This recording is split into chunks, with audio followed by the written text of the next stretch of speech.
ये क्या है, ये कोई नॉर्मल टैंक नहीं है। ये जो मशीन है ये यूएस आर्मी की आगे से सीधा आग फेंकती थी भाई। तो सोच लो, टैंक तो भाई गोला बारूद फेंकता है, ये बंदे को जला के मारती थी। ये जो मशीन आप मेरे पीछे देख रहे हो ना, इसके नीचे भाई गर्दन रखते थे और ऊपर से ब्लेड गिराते थे, सीधा गर्दन काटती थी। ये सबसे मुझे खतरनाक मशीन लगी। जब भी किसी को मारना होता था ना तो उसका सर यहाँ पे डालते थे, ऊपर ये ब्लेड है, इस ब्लेड को नीचे गिराते थे और सर कट जाता था। ये वो बॉम्ब है जो कि यूएस ने यूज किए थे वॉर के दौरान, उन सबको यहाँ पे रख रखा है।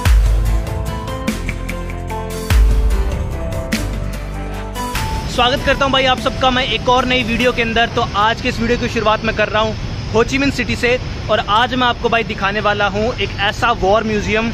आप सबने अमेरिका और वियतनाम के बीच में लड़ी गई एक वॉर का तो नाम ज़रूर सुना होगा, यूएस वियतनाम वॉर। तो उस वॉर से रिलेटेड मैं भाई यहाँ पे एक म्यूजियम है, मैं आपको वो म्यूजियम दिखाने वाला हूँ जहाँ पर अमेरिका के बहुत सारे हेलीकॉप्टर्स, फाइटर जेट आज भी इन्होंने संभाल के रखे हुए हैं। और भाई यूएस और वियतनाम की जो ये वॉर हुई थी ना, उसके अंदर लगभग 60,000 अमेरिकन जो सोल्जर थे उन्होंने अपनी जान गंवाई थी, और लगभग 10 लाख से लेकर 30 लाख तक वियतनाम के लोग मरे थे, और 2 से 3 लाख कंबोडिया के जो लोग थे उन्होंने अपनी जान गंवाई थी। तो भाई साहब मैं आपको दिखाने वाला हूँ वो वॉर म्यूजियम, और उसके साथ साथ बहुत सी आपको चीज़ें और भी दिखाने वाला हूँ। तो वीडियो में बने रहना। अभी मैं जा रहा हूँ सीधा वॉर म्यूजियम की तरफ। वैसे तो अभी वक्त हो रहा है 3:30 बजे का, शाम के 3:30 बजे का। म्यूजियम बंद हो जाता है 5:30 बजे, तो हमारे पास 2 घंटे हैं। मैं आपको 2 घंटे के अंदर ना अच्छे से वॉर म्यूजियम दिखाता हूँ। तो भाई 20 साल तक चली थी ये वॉर, जो कि भाई 1955 से लेकर 1975 तक चली थी, जिसके अंदर 60,000 तो अमेरिकन सोल्जर मरे थे और 50,000 से भी ज्यादा हेलीकॉप्टर अमेरिका ने गंवा दिए थे यहाँ वियतनाम में। तो इतनी मुश्किल हुई थी अमेरिका को यहाँ पे वॉर लड़ने में, और आखिर में वो वॉर कौन जीता? वियतनाम। अमेरिका ने सोचा था कि हम तो वियतनाम को आराम से हरा देंगे, लेकिन भाई ऐसा हुआ नहीं। वियतनाम ने अमेरिका को भाई धोबी पछाड़ दिया, बहुत बुरी तरीके से हराया था। और उसका रीजन क्या था वो भी मैं आपको बताऊंगा, लेकिन पहले चलते हैं हम लोग वॉर म्यूजियम की तरफ। मैं आपको पूरा वॉर म्यूजियम जो है वो एक्सप्लेन करता हूं। और आज भी अमेरिका के बहुत सारे हेलीकॉप्टर, आर्टिलरी, फाइटर जेट वहां पे रखे हुए हैं। हम लोग पहुंच चुके हैं वॉर म्यूजियम में। ये है भाई वॉर म्यूजियम। यहाँ पे देखो बाहर ही आपको हेलीकॉप्टर वगैरह खड़े हुए मिल जाएंगे। तो चलते हैं अंदर। इसके अंदर की एंट्री टिकट कितनी होगी वो मैं अभी आपको अंदर चल के बता दूंगा। बाकी ये देखो यूएस आर्मी का हेलीकॉप्टर खड़ा है यहाँ पे।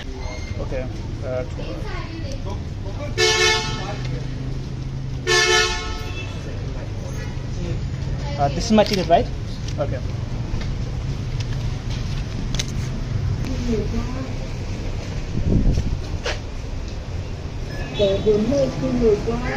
चलो भाई हम लोग आ चुके हैं अंदर, और अब आपको दिखाते हैं भाई पूरा वॉर म्यूजियम। मैं पहुंच चुका हूं अभी वॉर म्यूजियम के अंदर, और मेरे पीछे जो प्लेन है ना भाई, ये यूएस एयरफोर्स का प्लेन है। ये देखो भाई, ये है यूएस एयरफोर्स, यहाँ पे लिखा भी हुआ है, और इसका नाम है U-17। इसको अगर एक बार इसको रिफ्यूल कर देते हैं ना तो उसके बाद ये 4 घंटे तक लगातार उड़ सकता है। उसके साथ साथ लगभग 1200 किलोमीटर एक बार के अंदर उड़ जाता है भाई ये। बाकी अभी मैं आपको दिखाता हूँ यहाँ के हेलीकॉप्टर। तो भाई ये है यूएस आर्मी का हेलीकॉप्टर, और इसके अंदर भाई मशीन गन लगी हुई है, बैरल लगी हुई है। ये देखो भाई इस हेलीकॉप्टर के अंदर ना मशीन गन और बैरल लगी हुई है। पीछे इसका पूरा एमुनेशन है ना वहाँ लगती है।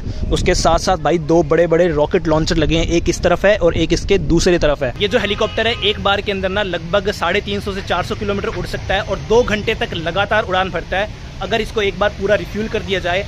उसके साथ इसके अंदर भाई बैरल गन भी लगी हुई है, रॉकेट लॉन्चर सिस्टम भी लगी है, और एंटी मिसाइल डिफेंस सिस्टम भी लगा है। यानी कि अगर इस पर मिसाइल मारी जाएगी ना तो मिसाइल को ये अपने तक आने से पहले ही गिरा सकता है। और भाई ये देखो इतना बड़ा हेलीकॉप्टर, इसके दोनों तरफ रॉकेट लॉन्चर सिस्टम लगे होते हैं। यहाँ वाला तो इन्होंने निकाल दिया है, और इसके इस तरफ भी भाई रॉकेट लॉन्च सिस्टम लगा है, और इसके ऊपर वाले ब्लेड देख लो। एक बात मैं आपको पहले ही बता दूं कि अमेरिका जब इस वॉर के अंदर आया था ना, 20 साल तक चली थी ये वॉर, 1955 से लेकर 1975 तक। तब उसे लगा था कि वो वियतनाम को बड़ी ही आसानी से हरा देगा, लेकिन भाई वियतनाम ने उसको ऐसा जवाब दिया कि अमेरिका को 20 साल लग गए, और फिर भी अमेरिका जीत नहीं पाया वियतनाम से। और उसका रीजन क्या था वो भी मैं अभी आपको बताऊंगा, आप सुन के हंस हंस के पागल हो जाओगे। तो उससे पहले आपको दिखा दूं मैं ये वाला प्लेन, इसका नाम है भाई A1 स्काई राइडर, और भाई एक फाइटर बॉम्बर है। मतलब कि ये जाता अपने साथ बॉम्ब कैरी करता है और हवा के अंदर बॉम्ब गिराता है सीधा नीचे की तरफ। इसके अंदर भाई 20 mm कैनन भी लगी हुई है और 8 रॉकेट लॉन्चर लगे हैं। इसके नीचे देखो भाई बंदूकें लगती थी, साइडों के अंदर इसके रॉकेट लॉन्चर लगते थे और इसके जरा विंग देखो भाई कितने ज़्यादा बड़े हैं। और जो ये साइड के अंदर आप देख रहे हो ना, 2 ये पाइप निकली हुई, यहाँ से गोलियाँ मारते थे भाई वो। मतलब कि ये प्लेन उड़ता हुआ बॉम्ब भी गिराता था, गोलियां भी मारता था, उसके साथ साथ रॉकेट लॉन्चर था, तो इसके रॉकेट लॉन्च भी होता था। यहाँ पे लिखा भी हुआ है यूएस एयरफोर्स, और ये होते थे इसके फ्लैप। मतलब ये ऊपर नीचे होते हैं जब प्लेन उड़ता है, और पीछे भी इसके फ्लैप होते हैं, तो वो आगे पीछे होते हैं और ये ऊपर नीचे होते हैं प्लेन को दिशा देने के लिए। भाई ज़रा एक बार इसका इंजन देखो, यहाँ से आपको दिख रहा होगा ये इंजन कितना बड़ा, और इसके पंख देखो भाई कितना बड़ा है। और ये फाइटर जेट नहीं था, ये एक बॉम्बर जेट था। इसका नाम है A1 स्काई राइडर, और ये एक बॉम्बर था, लेकिन दिखता ही फाइटर जेट जैसा है, क्योंकि फाइटर जेट जो है छोटे होते हैं, ये भाई बहुत बड़ा है। एक चीज़ मैं आपको बताना भूल गया, मैं आपको बताता हूं कि इस वॉर के अंदर अमेरिका ने अपने 60,000 सोल्जर्स को तो गवाया ही गवाया, उसके साथ साथ अपने लगभग 5,500 उसने हेलीकॉप्टर भी गवाए। 5,500 हेलीकॉप्टर 1950 के दशक में अमेरिका ने गवा दिए थे भाई। सोच के देखो कितनी हैरानी होती है, 5,500 हेलीकॉप्टर 1950 के दशक में। जैसा कि मैंने आपको बताया कि अमेरिका ने इस वॉर के अंदर लगभग 5,500 से ज़्यादा हेलीकॉप्टर जो थे वो गवा दिए थे। उनमें से एक भाई हेलीकॉप्टर है ये चिनूक हेलीकॉप्टर, जो कि लगभग 300 की स्पीड से उड़ता था। 4 क्रू मेंबर चाहिए होते थे इसको उड़ाने के लिए, और 22,000 किलो इसका वेट है। और ज़रा भाई एक बार देखो कितना बड़ा है, यूएस आर्मी भी लिखा, और इसके पंख देखो भाई बाहर तक निकल रहे हैं, एकदम दूर तक। वियतनाम के लोगों ने यहाँ पर भाई टनल बना रखे थे पूरे वियतनाम के अंदर, और वो टनल को इतना छोटा बनाते थे कि सिर्फ वियतनाम के लोग ही निकल पाते थे।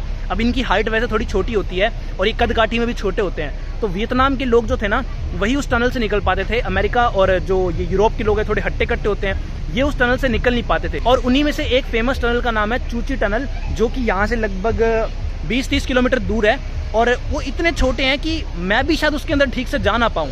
सिर्फ वियतनाम के जो छोटे छोटे लोग हैं वो उसके अंदर से निकल पाते हैं, तो अमेरिका और यूरोप वाले तो निकल ही नहीं पाते थे। तो उस टनल के अंदर छुप के रहते थे वॉर के दौरान वियतनाम के लोग। जरा सोच के देखो, टनल के अंदर नीचे जमीन के नीचे पूरी टनल बना रखी थी पूरी कनेक्शन के साथ, उनके अंदर वियतनाम के लोग 20 सालों तक रहे हैं। और भाई इस वॉर के अंदर वियतनाम के लगभग 10 लाख से लेकर 30 लाख लोगों के बीच की संख्या मार दी गई थी। अमेरिका ने लगभग 60,000 अपने सोल्जर्स को गवा दिया, और कंबोडिया ने लगभग 2 से 3 लाख लोगों को गवाया है। तो सोच लो। बाकी यहाँ पे भाई कुछ बैटल टैंक भी रखे हैं, बहुत ही बड़े बड़े, एक इधर भी खड़ा है, और यहाँ पे ये देखो भाई जेसीपी जैसी क्रेनें रखते थे पहले के समय में। अभी तक तो मैंने आपको सिर्फ फाइटर जेट, हेलीकॉप्टर, टैंक दिखाए थे। अभी आपको एक ऐसी मशीन दिखाता हूँ जो कि भाई पहले के समय में सबसे खतरनाक मानी जाती थी, तो वो है भाई ये क्या है, ये कोई नॉर्मल टैंक नहीं है। ये जो मशीन है ये यूएस आर्मी की आगे से सीधा आग फेंकती थी भाई, सीधा जलती हुई आग फेंकती थी ये मशीन। तो सोच लो, टैंक तो भाई गोला बारूद फेंकता है, ये बंदे को जला के मारती थी। यूएस आर्मी की ऐसी मशीन है, इसको फ्लेम थ्रोवर कहते हैं। इसके अंदर से ये जो आगे आप देख रहे हो ना पाइप, इससे सीधा आग निकलती थी। अभी के समय के अंदर आप युद्ध के अंदर फ्लेम थ्रोवर का इस्तेमाल नहीं कर सकते। बायोकेमिकल वेपन, जो कि ऐसा वेपन जो कि आपको बहुत लंबे समय तक डिजीज दे सकता है, ऐसे वेपन अब यूज नहीं कर सकते। केमिकल से बने वेपन, फ्लेम थ्रोवर भी अब वॉर के अंदर इस्तेमाल करना बैन है भाई। अगर कोई भी देश फ्लेम थ्रोवर का इस्तेमाल करता है तो इंटरनेशनल रूल्स के अकॉर्डिंग उसे पनिश किया जाएगा। लेकिन पहले के समय में 1950 के दशक में अमेरिका फ्लेम थ्रोवर का इस्तेमाल करता था, ऐसी मशीनें जो सीधा आग फेंकती थी, दुश्मनों पे जला के मार देती थी। तो आज के समय में वॉर में ऐसी चीजें यूज नहीं की जा सकती भाई। ये अमेरिका को ना हमेशा से ही ना आग है दादा बनने की पूरे दुनिया में। दुनिया में कहीं भी वॉर होता है, कहीं कुछ होता है ना, अमेरिका आगे कूद जाएगा भाई कि हमें हिस्सा लेना है इसके अंदर। पता नहीं अमेरिका की इतनी गंदी आदत है ये, कहीं पे भी दुनिया में वॉर हो रहा है वो आगे कूद जाएगा कि भाई मैं ही हूँ सबसे बड़ा, सबसे दादा। अब मैं आपको दिखाने वाला हूँ कुछ ऐसी मशीनें जिसे इंसान को मारने के लिए इस्तेमाल होती थी। ये जो मशीन मेरे पीछे आप देख रहे हो ना, इसके नीचे भाई गर्दन रखते थे और ऊपर से एक ब्लेड गिराते थे, सीधा गर्दन काटती थी। ये सबसे मुझे खतरनाक मशीन लगी। जब भी किसी को मारना होता था ना तो उसका सर यहाँ पे डालते थे, ऊपर ये ब्लेड है, इस ब्लेड को नीचे गिराते थे और सर कट जाता था। ये मेरे को सबसे ज़्यादा अब तक ब्रूटल लगी। ज़रा सोच के देखो, जो भी मतलब कैदी है उसको मारना है, पहले तो उसको इस पिंजरे में डालते थे, उसके बाद उसकी गर्दन को यहाँ पे रखते थे और ऊपर से ये ब्लेड गिराते थे सीधा गर्दन पे, और गर्दन धड़ से अलग, तो ऐसे मारते थे। अब तक की मेरे को सबसे डरावनी, सबसे खतरनाक मशीन लगी यार। ज़रा सोच के देखो कि जिसको यहाँ पे एग्जीक्यूट करते थे, उसको जब यहाँ पे उसकी गर्दन रखते थे और उसको पता लगता था ब्लेड गिरने वाला है, सब खत्म। तो भाई ये मेरे को अब तक की सबसे खतरनाक मशीन लगी। और ये ब्लेड देखो, सीधा ब्लेड नीचे गिरता था और गर्दन खत्म। ये ब्लेड जो है ना भाई लगभग 50 किलो का ब्लेड है, और जब 50 किलो का ब्लेड सीधा नीचे गिरता ना भाई कुछ नहीं बचता।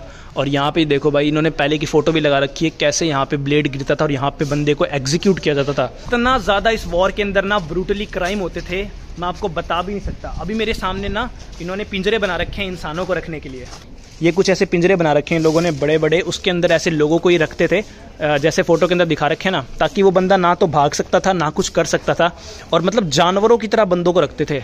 और ये देखो भाई एग्जाम्पल के तौर पे उन्होंने फ़ोटो भी लगा रखी है कैसे रखा जाता था। मैं आपको दिखा भी देता हूँ पहले की जेल कैसे होती थी, कैसे बंदों को रखते थे। ये देखो भाई, तो ऐसे लोगों को रखते थे यहाँ पे, उनके पैर बांध दिए जाते थे और उसके बाद ना उसको हिलने की परमिशन थी ना कहीं जाने की थी, और ऐसे कुछ यहाँ पे जेल हुआ करते थे। इन्होंने कुछ ऐसे लॉक बना रखे हैं, देखो बंदे को उल्टा लटका देते थे इन लॉक के सहारे और उसके बाद उसको मारते थे। तो कुछ ऐसे यहाँ पे ब्रूटली तरीके से क्राइम होते थे, ऐसे पनिश किया जाता था। और भाई ये देखो इस बंदे को ऐसे ना बंदे के पैर बांध के और उसे मारा जाता था। मेरे तो सोच के ही रोंगटे खड़े होते हैं कि ऐसी जेलें हुआ करती थी, और भाई ना ही तो बंदों को भागने दिया जाता था ना ही कोई बात। अब मैं आपको दिखाता हूँ बॉम्ब कैसे होते थे। ये देखो भाई, ये वो बॉम्ब है जो कि यूएस ने यूज़ किए थे वॉर के दौरान, उन सबको यहाँ पे रख रखा है। और भाई ये तो ऐसे लग रहा है न्यूक्लियर वेपन जैसे कुछ मेरे को लग रहे हैं। ये देखो, हालांकि न्यूक्लियर वेपन तो नहीं था, लेकिन भाई ज़रा बॉम्ब देखो कितने बड़े बड़े बॉम्ब हुआ करते थे उस समय पे जब यूएस ने इन बॉम्ब को फेंका था। अब मैं आपको लेकर चलता हूँ अंदर म्यूजियम की तरफ, थोड़ा बहुत म्यूजियम के बारे में बता दूंगा। 1954-55 से स्टार्ट हुई थी और 1975 तक 20 सालों तक वॉर चली थी। मैं आपको बोर नहीं करूँगा, मैं आपको सब कुछ शॉर्ट में बताने की कोशिश करूँगा ताकि आपको सुनने में मज़ा भी आए, समझ भी आए। सिर्फ आपको फोटोज़ वीडियो दिखा के बोर नहीं करूँगा, और यहाँ की क्रेजी स्टोरीज बताता हूँ आपको क्या कुछ है। तो ये भाई अंदर से कुछ ऐसा म्यूज़ियम है, और पहले के समय में ये देखो भाई ऐसे कुछ यहाँ पे प्रिजन कैंप हुआ करते थे, और कुछ ऐसा भाई पहले का एरिया होता था। तो देख लो, ये देखो ये प्रिजन कैंप था पहले के समय में पूरा, इतने बड़े बड़े प्रिजन कैंप बना रखे थे, और यहाँ से भागने का तो सवाल ही पैदा नहीं होता। कुछ ऐसे भाई कैदियों को लेके आते थे, ये देखो कैदियों को कैसे लेके जा रहे हैं, और यहाँ से भागना भाई बहुत मुश्किल। ऐसे गोल गोल इन्होंने बना रखे थे भाई, जैसे हमारे इंडिया के अंदर काला पानी की जेल है ना जो कि पानी के बीचों बीच थी, तो वैसे ही गोल गोल इन्होंने बना रखी है, हालांकि पानी के बीच में नहीं है। अब मैं आपको कुछ ऐसे दृश्य दिखाने वाला हूँ जिसे देखकर आपकी रूह कांप जाएगी कि ऐसे भी लोगों पे अत्याचार हो सकते थे क्या वॉर के दौरान।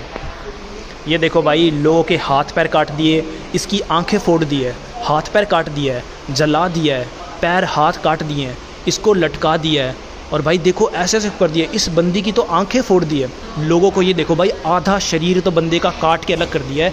भाई हो सकता है ये फ़ोटोज़ आपको दिखा भी ना पाऊँ, लेकिन बंदे का आधा शरीर काट के अलग कर दिया है।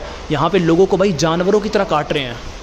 तो अब उन सभी लोगों की तरफ से, तो उन सभी लोगों को श्रद्धांजलि देने के लिए भाई एक बार ये घंटा बजा देते हैं, यहाँ पे इन्होंने बना रखा है। तो यहाँ पे भाई इन्होंने ये बेल बना रखी है जो कि भाई हम भी बजा देते एक बार। इस वॉर के अंदर अमेरिका ने बॉम्ब तो ऐसे बरसाए थे जैसे कोई पत्थर बरसाता हो, और बॉम्ब की भाई मैं आपको क्वांटिटी दिखाता हूँ कितने बड़े बड़े बॉम्ब होते थे। ज़रा ये देखो भाई, ये सारे के सारे बॉम्ब है और मिसाइल्स हैं, इतने बड़े बड़े। और ये देखो भाई का साइज़ देखो, मतलब एक कार के जितना भाई बॉम्ब है ये, और इतने बड़े बड़े बॉम्ब फेंके थे। अब चलते हैं अंदर, मैं आपको थोड़ा सा अंदर से दिखा देता हूँ। अब मैं आपको एक बात बताता हूँ, आपको ये तो पता ही होगा कि जब भी दुनिया के अंदर वॉर होता है तो किसी का नुकसान और किसी का फ़ायदा ज़रूर होता है। वैसा ही कुछ इस वॉर में भी हुआ, नुकसान हुआ कंबोडिया, वियतनाम और यहाँ के लोकल लोगों को, यूएस को भी बहुत नुकसान हुआ। लेकिन इस वॉर के अंदर भाई जर्मनी, जापान सब मतलब इस वॉर के अंदर घुस गए थे। अब मैं आ चुका हूँ यहाँ पे अंदर की तरफ, और अंदर की तरफ भाई पूरी वॉर के बारे में बताया हुआ है। जो चीज़ें मैंने आपको बाहर अभी सारी बताई है वॉर के बारे में, वही चीज़ें सारी अंदर बताई हुई है। और यहाँ पे जितने भी लोग मरे थे उनकी फ़ोटोज़ लगा रखी है। ये देखो जितनी भी ट्रीटी साइन हुई थी दोनों देशों के बीच में वो लगा रखी है। मिलिट्री के बारे में बता रखा है, कैसे वॉर स्टार्ट हुआ था, कैसे एंड हुआ था, उसके बारे में बता रखा है। और काफ़ी बड़ा यार यहाँ पे बना रखा है एग्जीबिशन हॉल, जहाँ पे आप सोवेनियर शॉप भी है अगर आपको कुछ लेना है तो। बाकी यहाँ पे भाई डिस्प्ले में चल रहा है कैसे यहाँ पे वॉर लड़ी जाती थी, कैसे हुआ था सब कुछ, और अंदर सबकी फ़ोटोज़ वगैरह लगी हुई है।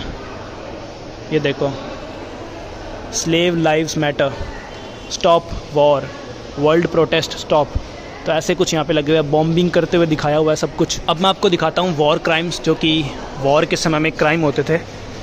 भाई साहब देख लो भाई, लोगों को कैसे मार काट के फेंक दिया जाता था। मैं आपको एक बात पहले ही बता दूं कि अगर आप बहुत ज़्यादा सेंसिटिव होना तो इस वीडियो को अभी यहीं पे ही छोड़ दो, वरना बहुत मुश्किल होगा आप लोगों के लिए वीडियो देखना। मैं आपको दिखाता हूँ। देखो भाई, जिंदा जला देते थे भाई लोगों को और उनके घरों को। छोटे छोटे बच्चे थे उनको भी नहीं छोड़ा, छोटे बच्चों को भी मार दिया, काट दिया। ये देखो भाई, ऐसे ऐसे करके वॉर क्राइम्स होते थे वियतनाम में पहले के समय में। बीच सड़क पे लोगों को जिंदा जला दिया, काट के फेंक दिया, बड़ी ही आम बात थी। ऐसे छोटे छोटे बॉम्ब होते थे भाई मिसाइलों के अंदर। ये बॉम्ब छोटे छोटे यूज़ किए जाते थे और ये भाई बॉम्ब दिखने में छोटे हैं, इनका इम्पैक्ट बहुत बड़ा होता था और आज भी ऐसे बॉम्ब यूज़ होते हैं। ये यहाँ पे गोलियाँ जो कि भाई यूज़ की जाती थी वॉर के समय के अंदर, छोटे MM से लेकर बड़े MM सब कुछ यहाँ पे पड़ा हुआ है। सब कुछ आज तक भाई देखो सब कुछ प्रिजर्व करके रखा हुआ है। 14 mm शेल और कार्टेज सब कुछ संभाल के रखा हुआ है और बंदूकें भी लगाई हुई है जो कि उस समय के अंदर यूज़ की जाती थी। ये देखो, वियतनाम सोल्जर्स के द्वारा या फिर US जो सोल्जर्स थे वो यूज़ करते थे। तो यहाँ पे सारी बंदूकें भी लगा के रखी है और ऐसे मतलब पहले के समय के वॉर के अंदर वेपन्स होते थे। ये होती थी भाई पहले के समय की लैंड माइन्स। इनको भाई नीचे लगा दिया जाता था और जब भी इनके ऊपर पैर रखता था ना कोई तो सीधा ब्लास्ट होता था। तो कुछ लैंड माइन्स है वो तो इंसानों के लिए होती थी, कुछ लैंड माइन होती थी गाड़ियों के लिए। उन पर जब ज़्यादा प्रेशर पड़ता था ना वो तभी फटती थी। तो ये लैंड माइन्स देख लो हर जगह लगा के रखते थे पहले के समय में, इंसानों के लिए भी और गाड़ियों के लिए भी। लैंड माइन्स के ऊपर जैसे ही कोई पैर रखता था इंसान और पैर हटाता था तो वो फटता था। बड़े लैंड माइन्स होते थे गाड़ियों के लिए, टैंक के लिए और इन चीज़ों के लिए। और यहाँ पे ये देखो, यहाँ पे भी लैंड माइन्स रख रखी है इन्होंने, बारूद रख रखा है और कुछ ऐसे छोटे मोटे हथियार होते थे जैसे कि कोई फ्लेमिंग बॉल हो गई या फिर कुछ भी। तो ऐसे वेपन्स यूज़ होते थे और भाई बच्चों, बड़ों, बुज़ुर्गों किसी को भी नहीं छोड़ा। देख लो, मेरे को माफ़ करना, कुछ दृश्य तो ऐसे हैं यहाँ पे जो कि मैं आप लोगों को दिखा भी नहीं सकता। यूट्यूब मेरे को अलाउड ही नहीं करेगा वो चीज़ें अपलोड करने के लिए, वरना मैं आपको वो भी दिखाता किस दरिंदगी से लोगों को मारा जाता था, काटा जाता था। मैं आपको दिखा भी नहीं सकता इस वीडियो के अंदर, वरना ये वीडियो टर्मिनेट हो जाएगी यूट्यूब पे। यूट्यूब इस वीडियो को डालने ही नहीं देगा। तो अब आप समझ सकते हो किस हिसाब से मतलब ब्रुटैलिटी पहले के समय में होती थी, लोगों को मारते थे। ऐसे ऐसे दृश्य मैं आपको दिखा भी नहीं सकता भाई। अभी आ चुका हूँ मैं बाहर पूरा म्यूज़ियम देख के। बहुत सी फ़ोटोज़ और वीडियोज़ तो ऐसी थी जो कि मेरे को ब्लर करनी पड़ेगी और बहुत सी फ़ोटो वीडियोज़ तो ऐसी थी जो कि मैं आपको वीडियो में दिखा ही नहीं सकता भाई। वो इतनी ब्रूटल है, मेरे को यूट्यूब अलाउड ही नहीं करेगा। और भाई ये जगह बहुत ख़ास है। अगर वियतनाम हो ची मिन्ह ना होना तो इसे बिल्कुल मिस मत करना, हिस्ट्री पता होनी चाहिए। और सब आपके सामने भाई कैसे अमेरिका और वियतनाम लड़े थे। इस वॉर के अंदर टोटल $650 बिलियन से भी ज़्यादा का खर्चा आया था।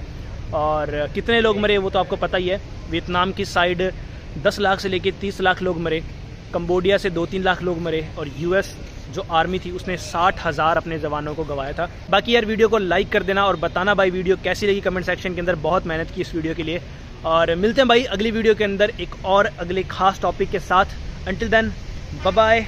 अभी मैं भी निकलता हूँ भाई यहाँ से क्योंकि बारिश का मौसम हो रहा है और बारिश कभी भी आ सकती है। तो चलो यार मिलते हैं अगली वीडियो के अंदर। Bye bye.